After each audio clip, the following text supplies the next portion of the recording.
ਇੱਕ ਓੰਕਾਰ ਸਤਨਾਮ ਕਰਤਾ ਪੁਰਖ ਨਿਰਭਉ ਨਿਰਵੈਰ ਅਕਾਲ ਮੂਰਤ ਅਜੂਨੀ ਸੈਭੰ ਗੁਰ ਪ੍ਰਸਾਦ ਜਪ ਆਦ ਸੱਚ ਜੁਗਾਦ ਸੱਚ ਹੈ ਭੀ ਸੱਚ ਨਾਨਕ ਹੋਸੀ ਭੀ ਸੱਚ ਕਹਾ ਬੁੱਧ ਪ੍ਰਭ ਤੁਛ ਹਮਾਰੀ ਬਨ ਸਕੈ ਮਹਿਮਾ ਜੋ ਤੁਹਾਰੀ ਹਮ ਨਾ ਸਕਤ ਕਰ ਸਿਫਤ ਤੁਮਾਰੀ ਆਪ ਲਿਹੋ ਤੁਮ ਕਥਾ ਸੁਧਾਰੀ ਹਮ ਨਾ ਸਕਤ ਕਰ ਸਿਫਤ ਤੁਮਾਰੀ ਆਪ ਲਿਹੋ ਤੁਮ ਕਥਾ ਸੁਧਾਰੀ ਸਤਨਾਮ ਸ੍ਰੀ ਵਾਹਿਗੁਰੂ ਸਾਹਿਬ ਜੀਓ ਸਤਿਗੁਰ ਦਖਣ ਦਿਸੇ ਤੁਰੇ ਸੋ ਕਰਨੇ ਸੈਲ ਸ਼ਬਦ ਸਾਖੀ ਕੋ ਪੜਨ ਕੋ ਵਰਦਾਨਾ ਕਰ ਲਿਓ ਗੈਲ ਵਾਹਿਗੁਰੂ ਜੀ ਕਾ ਖਾਲਸਾ ਵਾਹਿਗੁਰੂ ਜੀ ਕੀ ਫਤਿਹ ਗੁਰੂ ਰੂਪ ਗੁਰੂ ਪਿਆਰੀ ਸਾਧ ਸੰਗਤ ਜੀ we are blessed to be in the presence of Dhan Sahib Sri Guru Granth Sahib Ji Maharaj and in the blessings and the presence of Guru Sahib Ji. We make good use of this time in Kal Yuga that Maharaj has given us to come into Sangat, to come into their darbar and reflect on the history of our Gurus. It is in reflecting on the history of our Gurus that we learn the history of our religion. It is in learning the history of our religion that we learn the religion of our people. And it is in learning the history of our people that we find to come our place in the world today.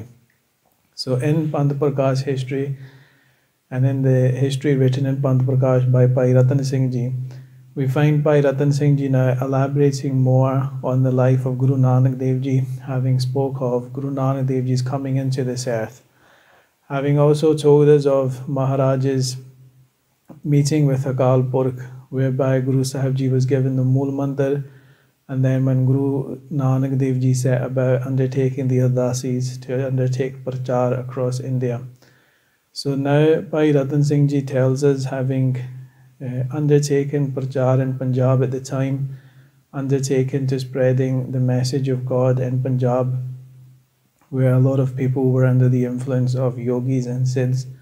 Guru Nanak Dev Ji set about further abroad now to spread their message, starting first with the Purab, the northern areas, or Dakhan rather.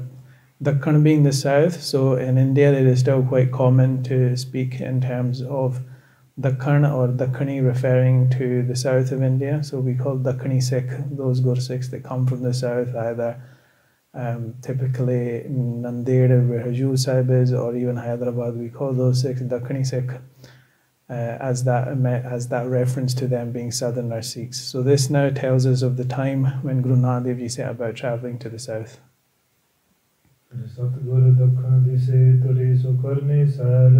And Bhai Rattan Singh Ji tells us that having spread the message of Sikhi in Punjab, Guru Nanak Dev Ji now sets off to the south. Sabd Sakhi Padhan ko, in order to sing Shabads and in order to give Sakhiyan, give teachings of God. Guru Nanak Dev Ji had Bhai Mardana accompany them so that they would play the rabab, play with Guru Nanak Dev Ji musical instruments, while Guru Nanak Dev Ji sang the Gurbani of God.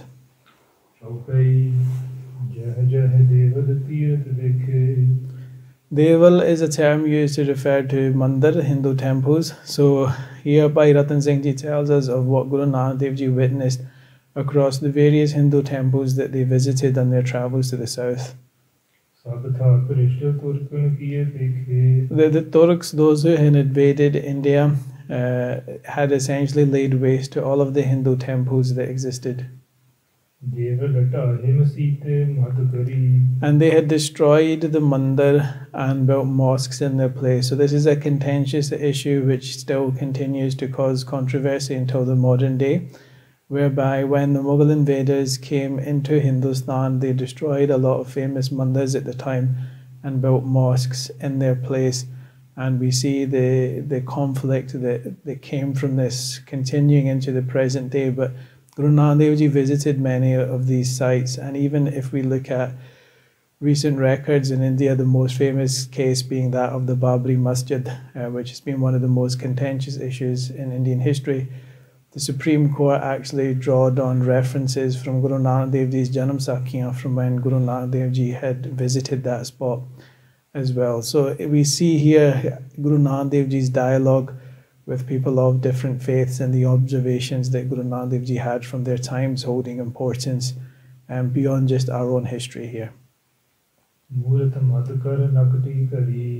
Bhai Rattan Singh Ji says that the Mughals had destroyed the statues, had destroyed the idols that the Hindus prayed to, they defaced them, they cut off the nose from these, and in many ways we see this type of conflict from people all over the world where one invades the country of another, they believe their God to be the true God, they believe those people to be lesser human beings, they dehumanize them and their ways of worship by calling their gods false, and then conducting such horrendous acts within the temples of those people. So what happened a lot of times was that the mandirs would be robbed, the wealth from them taken, the murtiyan destroyed, and then cows would be slaughtered in the vicinity of those spaces in order to essentially rid them of their sort of purity or sanctity that they had for the Hindu population at that time. And seeing this, Guru Nanak Dev Ji, Guru Nanak Dev Ji read several shabads and Sri Guru Granth Sahib Ji speak to the barbarity that was committed by the invading armies into India, where we say India, but if you go back to previous prasangs where this has already been discussed, we're speaking here of a continent where people have diverse ways of worship, and when we go into our history, we should be able to discern that from the modern identity and the modern construction where these lands have been torn apart artificially many times over. So Guru Nanak Dev Ji in their travel across this entire region narrated many shabads, and it is in knowing our own history and in learning this history of the shabads, we see just how brave Guru Nanak Dev Ji was in calling out not just the hypocrisy of the priests at the time, but also directly challenging those rulers who had committed atrocities and injustices on people. For example, the invasions of Babur when he came into Hindustan. And also now Bhai Rattan Singh Ji tells us of other shabads where Guru Nanak Dev Ji wrote where they refer to these invasions and the acts that arise against the population as a result of them. Bhai Rattan Singh Ji says, in this Granth I will point you towards some of these shabads. And this is one of Guru Nanak Dev Ji's shabads where they speak of the Persians being those who descended from the Persian Empire, coming from then Iran through to Afghanistan and eventually into Hindustan. So Guru Nanak Dev Ji refers to them as coming from Khorasan into Hindustan and striking fear in the population. And then the rest of the shabad in Sahib Sri Guru Granth Sahib Ji, which is the Bani of Guru Nanak Dev Ji, Guru Sahib Ji talks in detail about the killing, about the death, about the unjust acts that took place upon human beings. And Guru Nanak Dev Ji in a way also has a dialogue with God directly as well, recognizing that in history and in the way of the world and in the freedoms that man has been given, that such acts are commonplace and have been throughout history. And I think this is important because many of us in our generation, we have lived a very privileged existence where many of us have not known 1984, many of us have not known partition, and many of us have not known colonization, and then even before that the Kalukari. But if we look in our history, we're probably at a very privileged time just now in our generation where we've not had to live through these times, but Gurbani prepares us for those times. It tells us of the barbarity that comes at those times, and also how one can reconcile their faith in God during these times.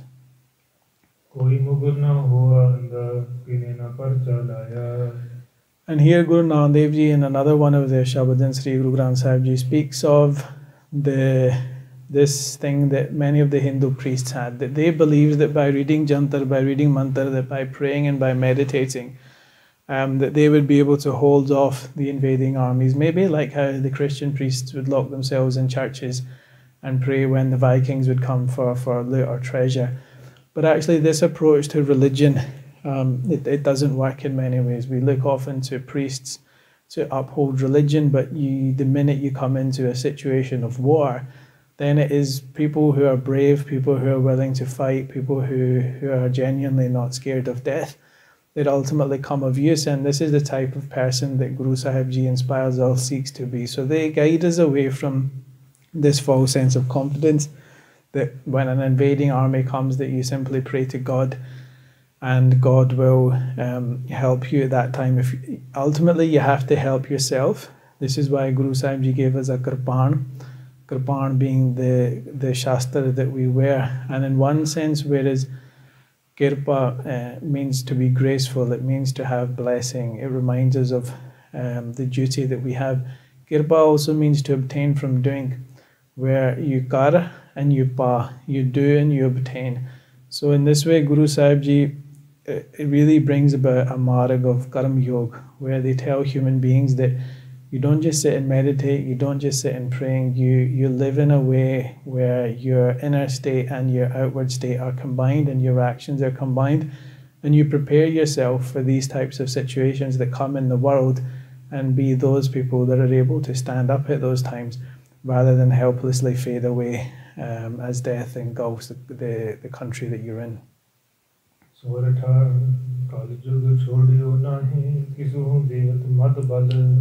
And the Devi Devtas, or the gods and goddesses who many people in Hindustan had prayed for a long time, and Bhai Rattan Singh Ji will tell us about some of the prominent asthans around the continent that talk back to the history of Shivji, that talk back to the history of Krishna Bhagavan, and these shrines where a great amount of spiritual power was invested as per the belief of the people. But in Kaljug took from the gods essentially their powers, because when we use gods here, we use gods in the sense of small g, or not big G God, or we can also think of it as demigods, where these people are essentially expressions of the divine who has a multitude of forms, who is Ik Oankar.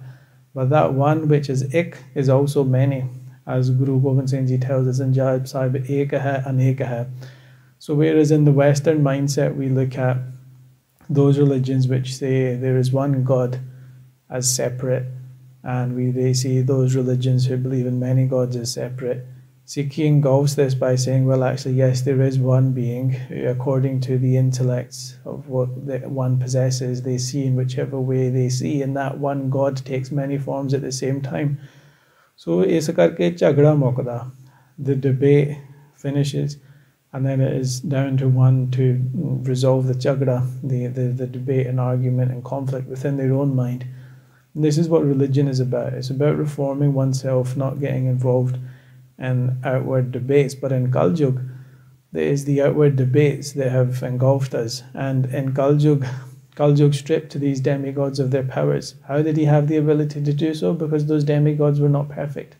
Those demigods committed many mistakes themselves. They had many shortcomings themselves.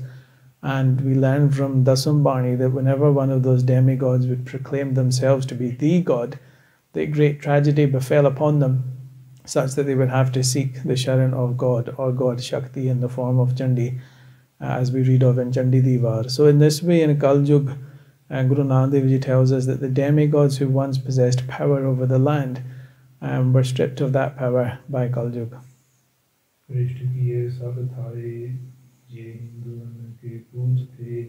And those shrines then that the Hindus worshipped as holy, the Mughals, as part of their incursions into Punjab, destroyed and brought ruin to each of those shrines. And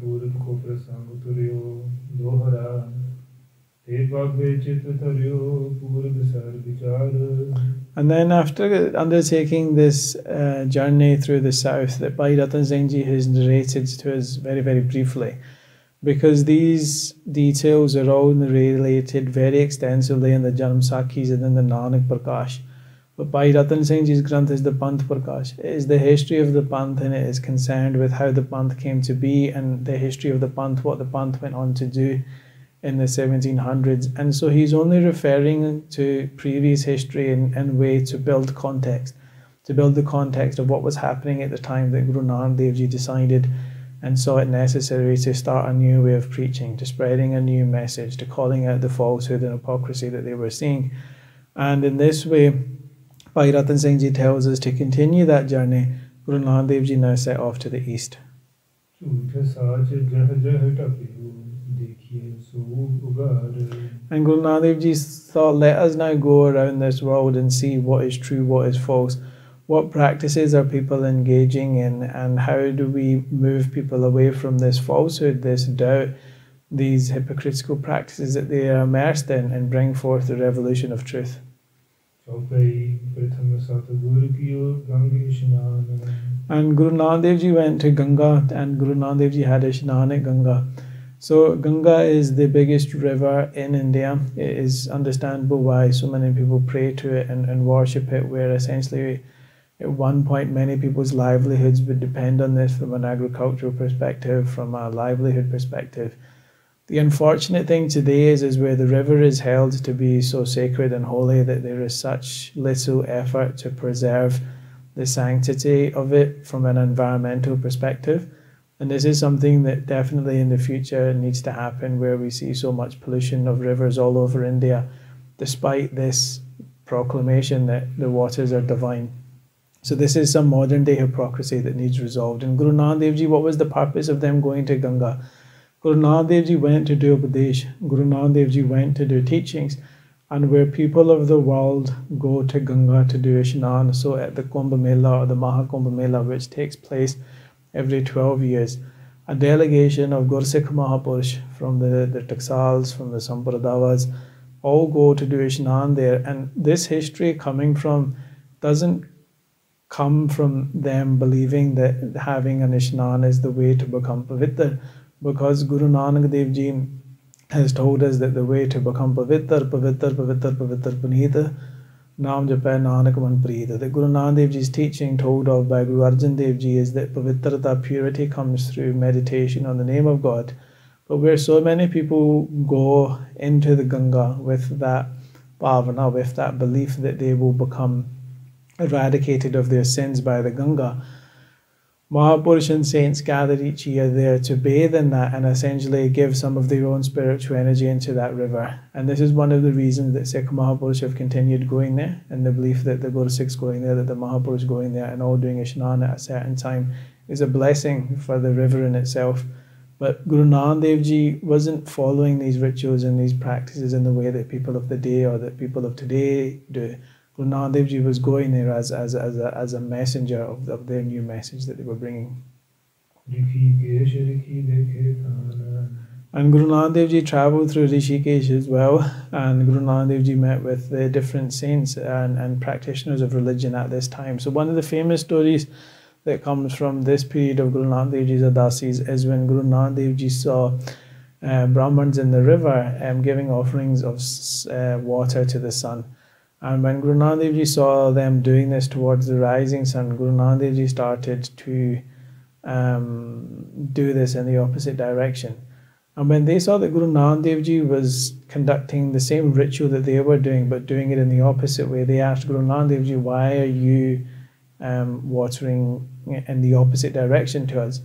And Guru Nanak Dev Ji said, well, my fields in Punjab are to the west, so I am offering water to the west in the hope that the sun carries my water to my fields in Punjab. And they laughed at Guru Nanak Dev Ji, thinking, what madness is this, that the water you are offering the sun will travel to the west, to your lands in Punjab, which are miles and miles from here.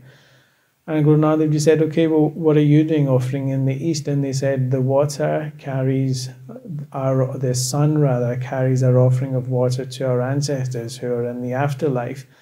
And there they are thirsty, so the water goes to them. And Guru Nanak Dev Ji said, how far is the abode that those in the afterlife reside? And they said it is millions of miles, whatever measurement that they use native to that time. And Guru Nanak Dev Ji said, well, if my water can't go from here to the fields in Punjab, which are much closer relative to where your ancestors allegedly are, like which one of us is being foolish here? And in this way, Guru Nanak Dev Ji gave a message of people moving away from empty rituals and understanding those rituals, because even the basis of that ritual in some of the Vedika Granths around Ayurveda, etc. And we call this an original form of medicine or a native form of medicine rather than using the term alternative medicine, where we accept everything that modern pharmaceutical companies give us as being the given knowledge of our time and disregard any ancient knowledge as alternative. I would prefer to use the term original for that, recognizing that yes, in some aspects there are things that are good for us and in other aspects there are things that are not good for us. But one of the teachings there was in offering water to the sun as it is rising, as the rays of the sun pierce that water and come onto our skin, it was believed to be good for our skin. So this thing, which then gets turned into a ritual or offering for one's ancestors, essentially was one that was a practice for one's own good health that was mentioned within some ancient granths of the time. But we learn this from the Stig of Bhai Rattan Singh Ji, who says that these practices and the understanding of these practices and why people did them, that the times those days were such that people had long moved away from actually understanding the rituals or ceremonies that they did. So Bhai Rattan Singh Ji now begins to tell us of the different territories that Guru Nanak Dev Ji visited. And where Guru Nanak Dev Ji visited this land, where all of the people became followers of the yogis, they all wore the dress of yogis and believed that the yogis were the supreme spiritual beings of the time. There were 84 shrines dedicated to the Siddhs. The Siddhs, remember, being the accomplished yogis that Guru Nanak Dev Ji had the ghost with, who had met with earlier in the melee of Punjab at Batala, and had gone to meet some of the senior leaders on. So where Guru Nanak Dev Ji had not just minimized the influence that these people had in Punjab, but Guru Nanak Dev Ji also travelled and brought about their own teachings, where the teachings of Gorakhnath, the yogis and Siddhs were prominent.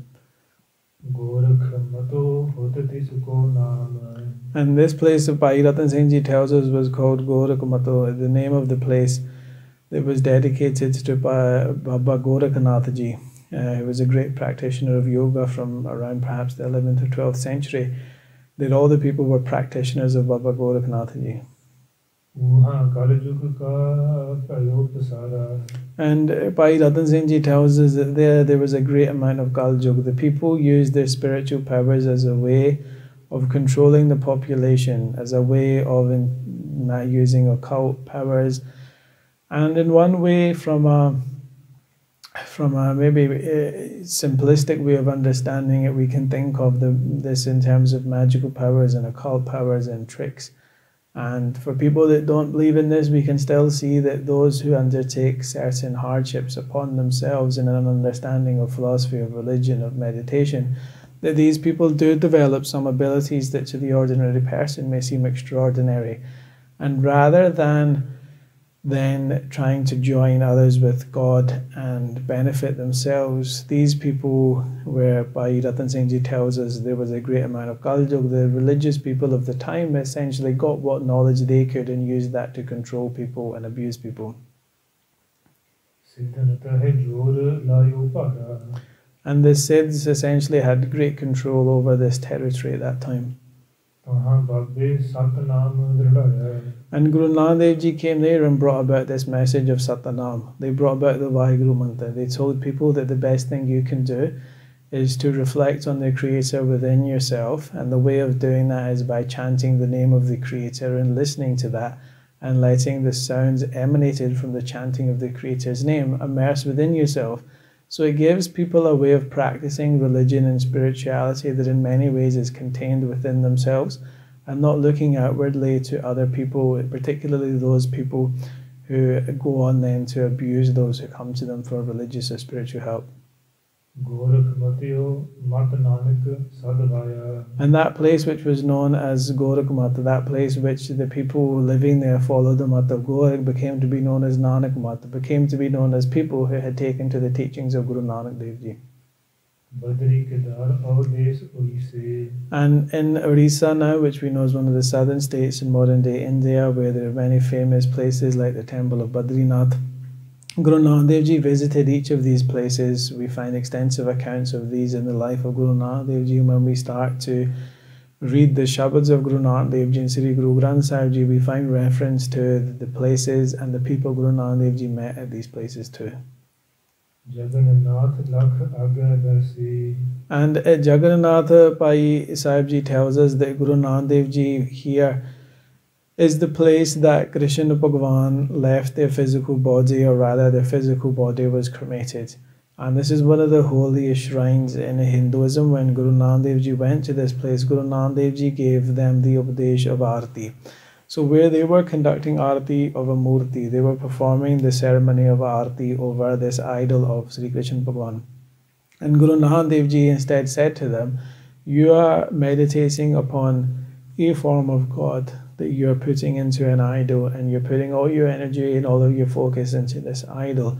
In doing so, you're forgetting the God who is the manifestation of the entire universe, where the universe itself, through the stars and the suns, the planets and the elements, are all immersed in the worship of this one divinity who is beyond physical form.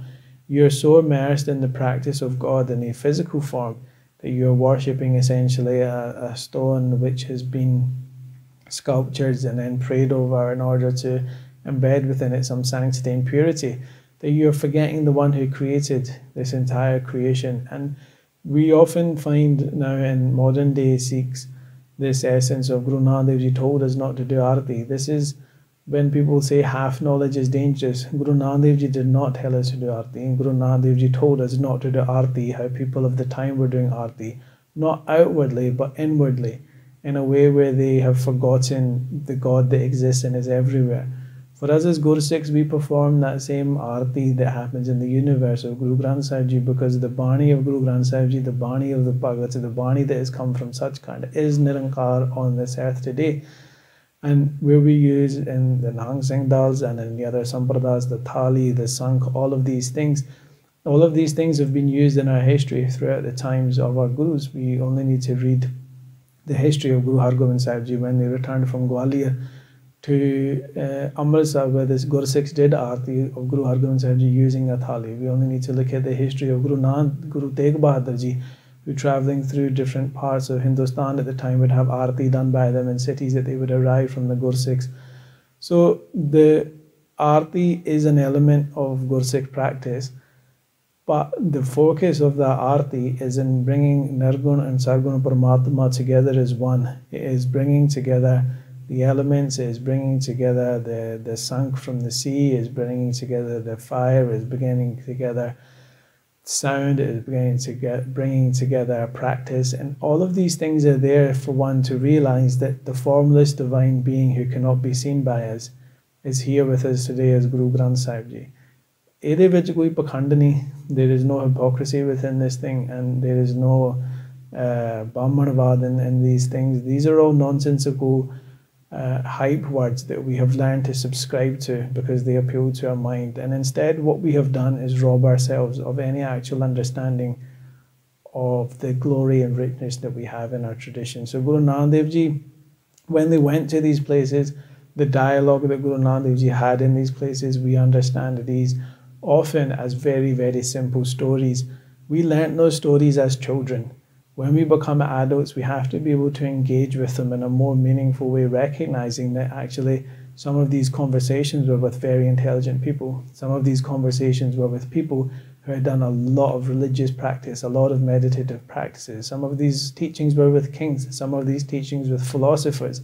And if we want to carry the same understanding of these stories that we had when we were 10, 11 or 12, then it's time now that we start to engage a bit more with trying to understand Guru Sikhi in a critical way, not to be critical of Sikhi, but applying the same methods and metrics that we would do to critical thinking in a way to enhance our understanding of Sikhi.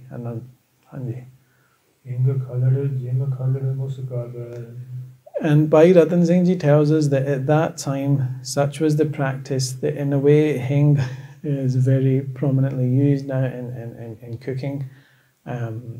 The true hing, when it is placed in maybe like a leather pouch, then the smell of that hing is covered.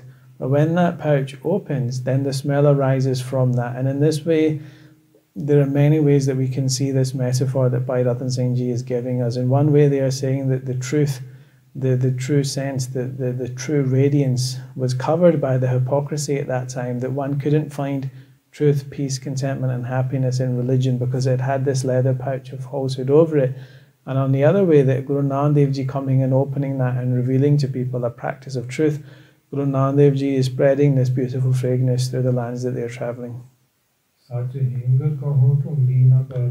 But that true hing, the true merchandise, the true beautiful scent, people of the time are they are unable to find that.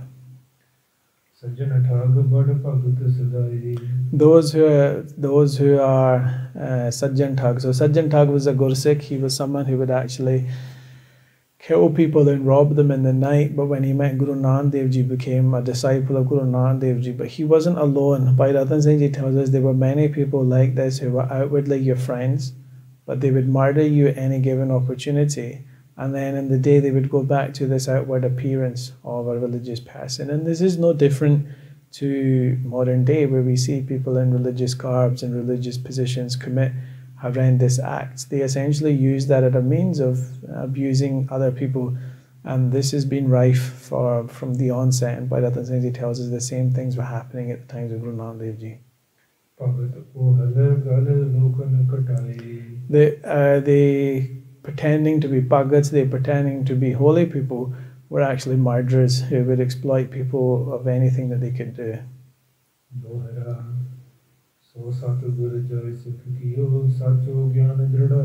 But Guru Nanak Dev Ji, to their Gursikhs, to those who were willing to listen to Guru Nanak Dev Ji, Guru Nanak Dev Ji spoke openly of this hypocrisy. Guru Nanak Dev Ji gave to them the teachings of Sikhi and made those people Gyanis, made those people true knowledgeable people who were moving away from false practices and instead immersing themselves in understanding truth through the practice of the true name. And in this way, Guru Nanak Dev Ji made many Gursikhs, and each of them became knowledgeable people. So in Sikhi, it's never about how many people. In war, it's about how many people. It can definitely be a numbers game then, but if we look at in terms of how Sikhi has spread, a lot of it comes down to the quality of the people. A lot of it comes down to the depth of the people. A lot of it comes down to, are these people simply following, or are these people understanding and learning? And Guru Nanak Dev Ji was one who actually tried to make people understand and would teach people. And we forget this in Sikhi sometimes, that Guru Granth Sahib Ji is here as our teacher, and as a Gursikh, we are forever learning from Guru Granth Sahib Ji. So we have adopted Sikh or Sikh as this identity, I am Sikh. And we use this identity in many ways, but the most powerful way we can use that identity is to actually understand what it requires of us in this life, and that is to learn from our Gurus.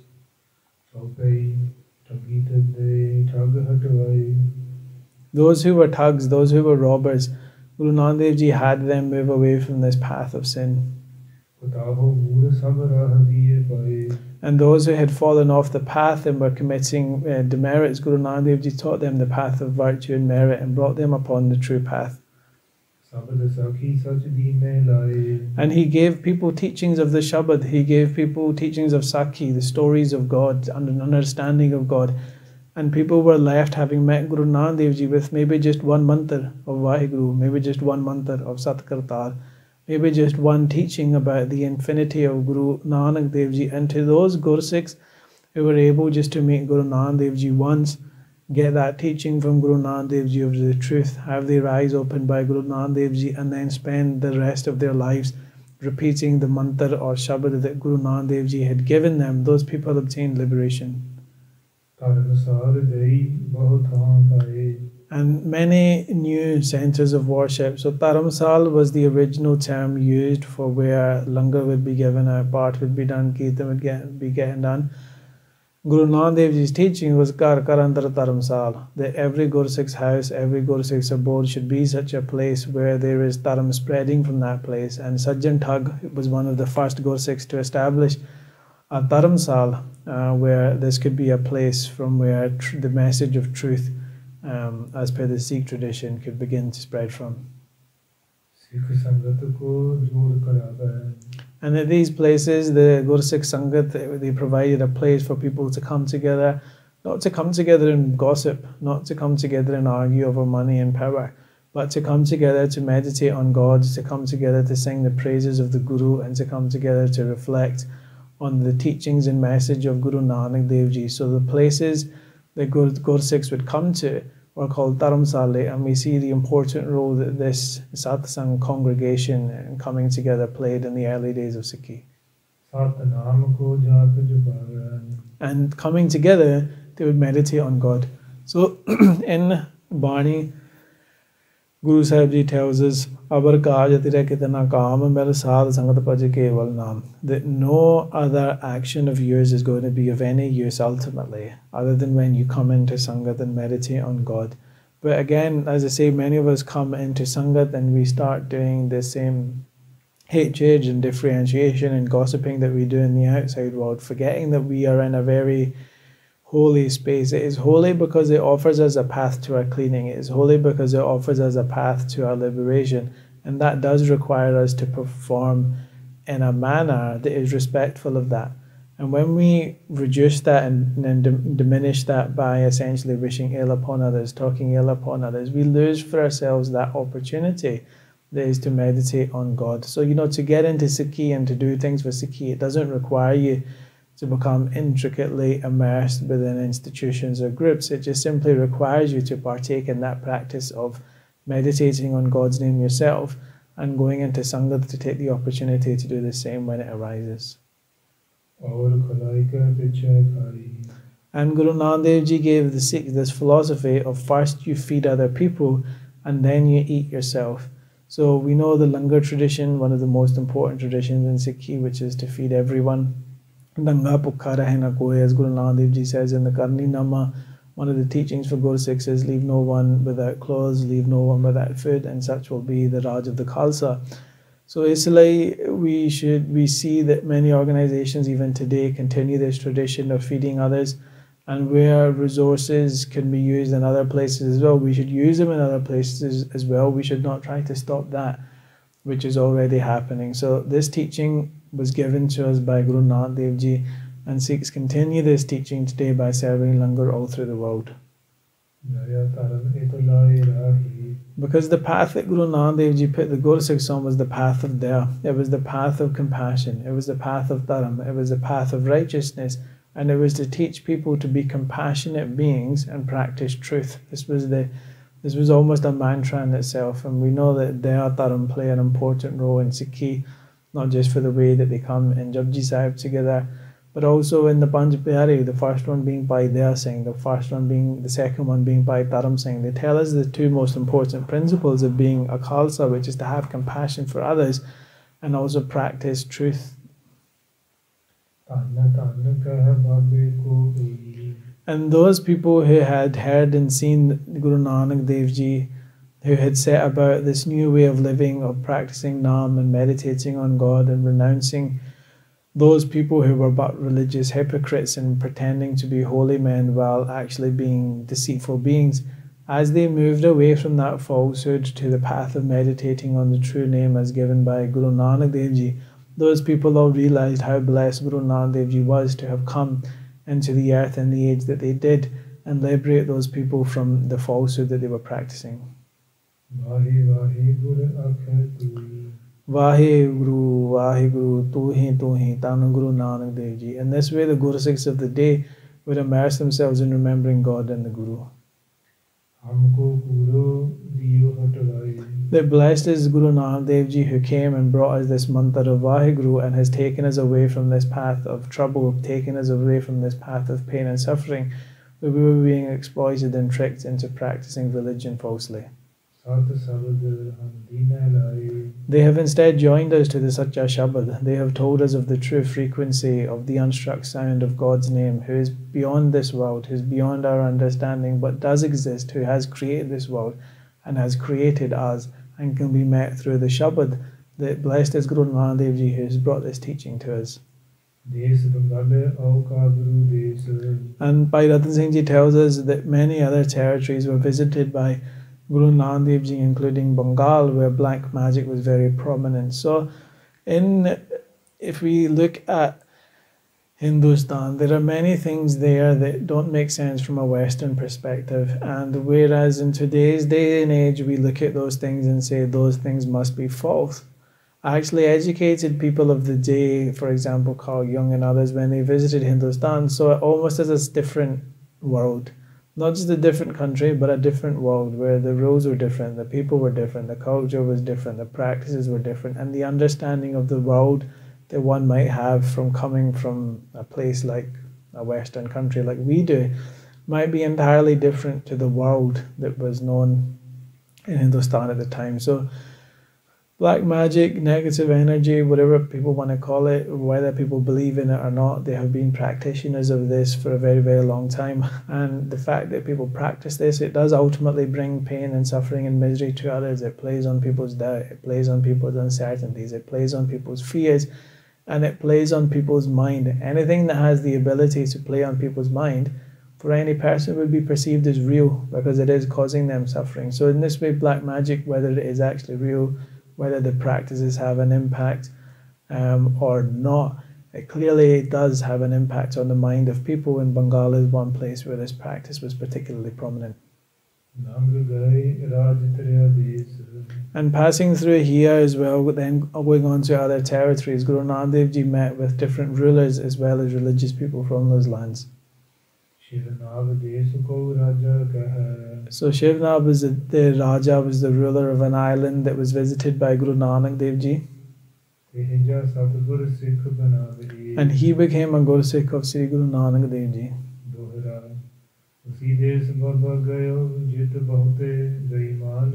And Bhai Rattan Singh Ji tells us that Guru Nanak Dev Ji visited those places where the people were very dishonorable, those places where the people committed a great amount of sin, those places where people were immersed entirely within falsehood. Those are the places that Guru Nanak Dev Ji made sure to visit.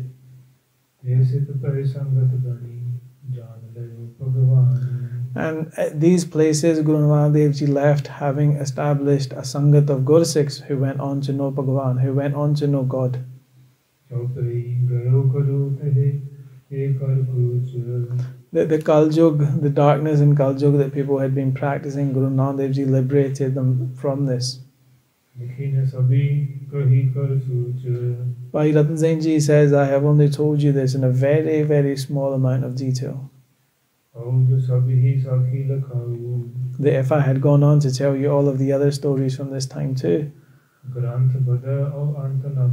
that this Granth would become very long and would not finish. So if we think of Nanak Parkash taking many, many months, if a Katha is done for 1 hour a day, it would take many months to complete just the Katha of Guru Nanak Dev Ji's life. And this really puts into perspective how short the history of Guru Nanak Dev Ji is that Bhai Rattan Singh Ji has given us, which could be done in days or if not a week or two, certainly not many, many months. So even though this history is very enriching to our minds and our understanding of Sikhi and Guru Nanak Dev Ji and the application of that message today, we must also recognize that Bhai Rattan Singh Ji is giving us a lot in a very, very condensed short form. And as Guru Nanak Dev Ji went on from these territories as well, they went on liberating people and putting them on the path of truth. And wherever Guru Nanak Dev Ji saw people doing falsehood or ill practices, Guru Nanak Dev Ji uprooted these and instead planted the seed of truth. And Sangaldeep, which is where the Raja who became a Gursikh was, Guru Nanak Dev Ji visited these. And Guru Nanak Dev Ji visited many islands as well. So many islands of the present day mainland India, many of those territories were also visited by Guru Nanak Dev Ji. And Bhai Rattan Singh Ji says, I don't know some of these islands. I haven't heard of some of these islands, and I have Also not an extensive list of what those islands or places were that Guru Nanak Dev Ji visited. Because ultimately what Guru Nanak Dev Ji did when they came here, only Guru Nanak Dev Ji themselves knows. Only they know where they visited, what they did. Because in many ways, if we look at just the amount of the earth that Guru Nanak Dev Ji travelled by foot at that time, it is incredible for one being to do that, and the impact that Guru Nanak Dev Ji had in all of these different places, that Guru Nanak Dev Ji alone knows what ways they practiced and how they practiced them and where they went. That in many ways, much of this is a mystery and will remain a mystery. That how can we, Bhai Rattan Singh Ji says, how can I know of the history of Guru Nanak Dev Ji, the greatness of Guru Nanak Dev Ji, and all that Guru Nanak Dev Ji did? I can simply be in awe at what little I know. In the way that a father who comes before the son, and therefore the son cannot know about the father's birth.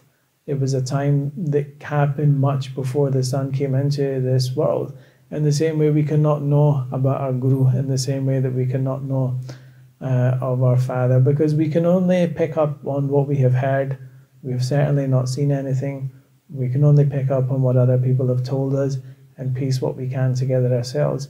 And in this way, Bhai Rattan Singh Ji tells us it's the same with the Satguru, that by hearing, by listening, by learning, we begin to piece together a picture, but ultimately it's only a small picture. The Guru Nanak Dev Ji are known that Baba, O Baba avda hi janda, Babe di Babe jane. That we cannot know the way of the wise Guru. But Guru Nanak Dev Ji gave everyone this message of truth. We can say that with certainty. That Guru Nanak Dev Ji, if someone was foolish, if someone was hypocritical, if someone was cynical, that each of these people Guru Nanak Dev Ji explains to them in a way that liberated them from the ailments of their mind and the sufferings that they were undergoing. And as each of these people found sanctuary at the feet of Sri Guru Nanak Dev Ji, they immersed themselves in the practice of true actions, dharmakaram. So back to this point of Karam Yogi, that they practice truth through living. They practice the livelihood of truth. They live in a way that is righteous. They live in a way that is just. And this is what Guru Nanak Dev Ji inspired Gursikhs to be like. And wherever they could, these Gursikhs would come together and build dharamsala, so that they had a place that they could come together and meditate on Nam. And these people, in doing this, in practicing the tradition of Langar and practicing the tradition of Simran, and renouncing false practices and renouncing hypocritical religious leaders, these people instead immersed themselves deeply within the Sikhi of Guru Nanak Dev Ji and the truth that he brought about. If someone was to come to Guru Nanak Dev Ji with seeking some blessings, the Guru Nanak Dev Ji would bless them as well. So this was a key part of being a guru, being a Satguru. Even today in India, people go to many false human gurus. We say false human gurus of those people who essentially rob people, who give on a false persona to people that we are religious beings, that we are evolved beings, and coming to us you will be liberated. As a Gursikh, our liberator is Guru Granth Sahib Ji. We also worship and serve those who practice Nam and practice the teachings of Guru Granth Sahib Ji, and show that reverence and respect to every Gursikh who is worthy of it. But ultimately, there are human beings who use that same status to call themselves Satguru and exploit other people. And those people are unable to give mukti. When people go to these people to ask for blessings, will I pass? Will this be a yes or a no? Will this be a boy or a girl? Many of these things are 50-50. And so you have a 50-50 chance of it coming out in one way that increases your confidence. Otherwise, you have a very good explanation for maybe why it didn't happen. And this is just a way that people are exploited. But Guru Nanak Dev Ji is the true Guru. Guru Nanak Dev Ji is the granter of gifts. Guru Nanak Dev Ji is the granter of the greatest gift of Nam, that one can meditate upon and find peace and contentment within themselves, would bless everyone and make them happy as they came to Guru Nanak Dev Ji. Because Guru Nanak Dev Ji did not join people to themselves. Guru Nanak Dev Ji joined people to Vaheguru. Guru Nanak Dev Ji joined people to Shabad. Guru Nanak Dev Ji did not say to people, here is a picture of me, hold on to this picture, put this picture on your wall. Guru Nanak Dev Ji did not say to them, here's a secret word that you have and don't tell anyone this word. Guru Nanak Dev Ji did not tell them, stay within your own community, stay within your own cult and only serve and eat with others. Guru Nanak Dev Ji said, here is the true name, practice this true name, spread this true name, serve each and every person and be truthful beings. It ultimately places the onus back on the Gursikh as the practitioner to uphold that teaching of the Guru. And this Guru is present with us today as Guru Granth Sahib Ji. And as Gursikhs, we should be mindful of those cults that take people towards human gurus, towards human beings, and say this is your path of liberation, because religion can be a very tricky thing to navigate. And this is one of the grave dangers we have of human beings exploiting the faith of Gursikhs. So in this way, we all need to take to the message of Guru Granth Sahib Ji, read the message of Guru Granth Sahib Ji, recognize Guru Nanak Dev Ji as the Satguru of this Yug, whose avatar is Dhan Sahib Sri Guru Granth Sahib Ji. So here the Katha is Samapat on the Prasang of Guru Nanak Dev Ji, journeys through the East.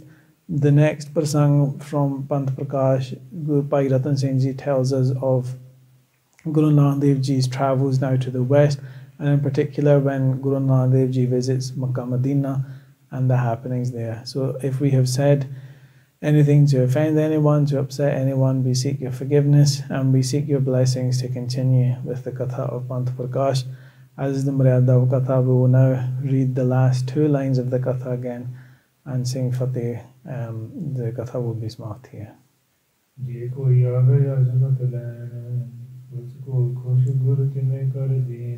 Waheguru ji ਕਾ ਖਾਲਸਾ ਵਾਹਿਗੁਰੂ ਜੀ ਕੀ ਫਤਿਹ। ਜੈਕਾਰੇ ਗਜਾਵੇ ਨਿਹਾਲ ਜਾਵੇ ਗੁਰੂ ਨਾਨਕ ਦੇਵ ਜੀ ਨੂੰ ਭਾਵੇ। ਸਤਿ ਸ੍ਰੀ ਅਕਾਲ।